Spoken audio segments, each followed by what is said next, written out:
Bismillahirrahmanirrahim. Assalamualaikum warahmatullahi wabarakatuh. Nama saya Muhammad Naufal bin Yusri, student ID saya DC 98035. Okey, hari ini saya mewakili grup 14, iaitu grup yang membentangkan tajuk Ratu Kuning. Okey, saya nak cerita pasal Ratu Kuning. Yang pertama, Ratu Kuning ini adalah anak kepada Ratu Unggu. Ibu Ratu Kuning ni, dia seorang yang berhati besi dan lantang menentang musuh. Maksudnya ibu Ratu Kuning ni memang orang yang kuat lah, orang yang sangat berani. Okey, seterusnya kita cerita pasal sifat Ratu Kuning pula. Antara sifat Ratu Kuning ni, yang pertama ialah amanah. Contoh sifat dia, dia tak pernah ambil satu sen pun wang kerajaan untuk dibeli barang peribadi dia untuk kegunaan sendiri. Okey, sifat seterusnya ialah bijaksana. Kenapa Ratu Kuning bijaksana? Sebab apa? Sebab Ratu Kuning dia ada buat sebuah taman. Dari taman tu dia ditanam bunga. So daripada bunga tu dijual dan gunakan duit tu untuk wang sara hidup dia untuk setiap hari. Selepas tu Ratu Kuning ni dia ada menubuhkan satu syarikat perkapalan di Raja Patani. Dia tubuhkan adalah untuk meningkatkan ekonomi Patani yang masa tu dia mengambil alih status sebagai pelabuh paling maju di Asia Tenggara. Sifat yang terakhir ialah hebat. Kenapa Ratu Kuning ni hebat? Sebab dia mengambil masa 3 hari je untuk mengumpul semua harta dia. Okey, seterusnya di bawah pemerintahan Ratu Kuning, Patani menjadi sebuah pusat kebudayaan untuk Melayu. Okey, pada masa tu ada tarian Mak Yong ketika zaman Ratu Hijau. Tarian ni dia telah dikembangkan oleh Ratu Kuning. Yang kedua ialah tarian asyik. Tarian asyik ni telah ditarikan oleh gadis-gadis cantik di dalam istana. Ia juga sering dimainkan di istana. Okey. Seterusnya, kedengkian salah seorang dari gadis-gadis cantik memainkan peranan untuk menjatuhkan pemerintahan Ratu Wanita Patani. Ironinya, kegemilangan Patani dimulakan oleh wanita, dikembangkan lagi oleh wanita dan diakhiri juga oleh wanita. Seterusnya, Dang Sirat. Siapakah Dang Sirat? Dang Sirat ni ialah antara salah seorang yang dapat dilihat dalam tarian asyik. Harus disemarkan dalam pemikiran.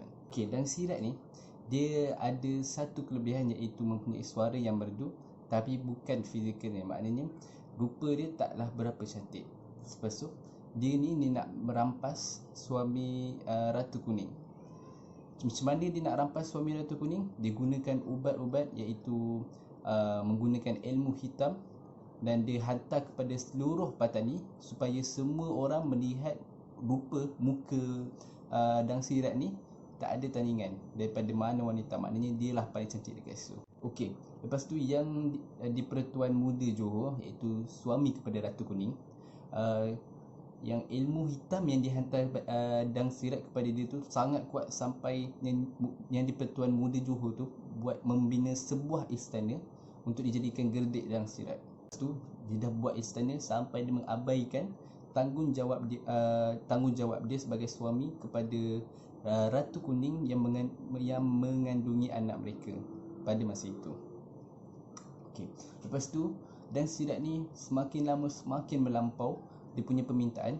Dia suruh yang di Pertuan Muda Johor siapkan cuping emas seberat 50 tahil, baju daripada emas dan dia minta ditabalkan sebagai Cik Puan. Okey, disebabkan permintaan Dang Sirat yang terlalu melampau, salah seorang daripada kerabat diorang membantah. Siapa yang membantah? Ialah para pembesar Patani.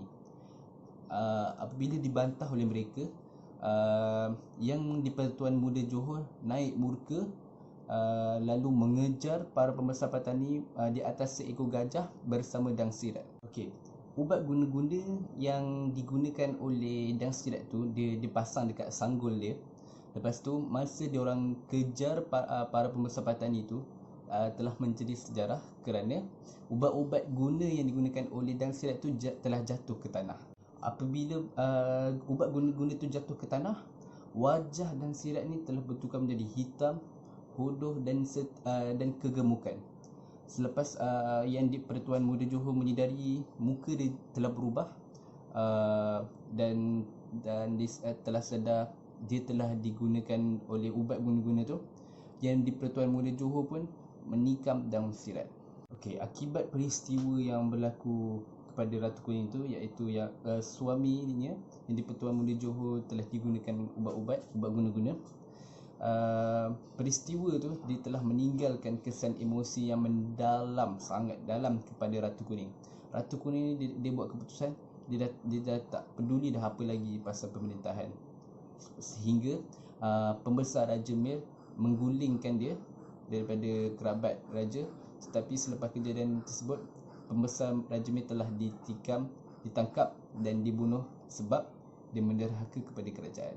Okay, sekian daripada saya, daripada kumpulan 14 yang bertajuk untuk membentangkan tajuk Ratu Kuning. Sekian, Assalamualaikum.